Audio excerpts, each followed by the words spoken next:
Cukai taksiran naik sehingga 245% dan ini telah melampau, dan mari kita sama-sama kita buat bantahan kepada Majlis Bandaraya Alor Setar dan kita akan satu cukai taksiran yang dinaikkan secara berfasa dan bukan menekan rakyat ataupun menderitakan rakyat.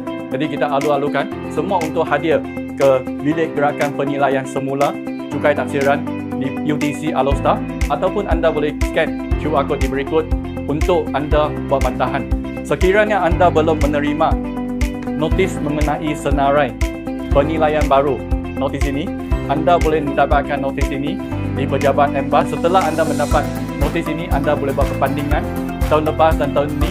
Jika peningkatan itu terlalu mendadak, anda kena hadir buat bantahan sebelum 5 November 2025. Ini hak anda sekiranya peningkatan ini tidak adil.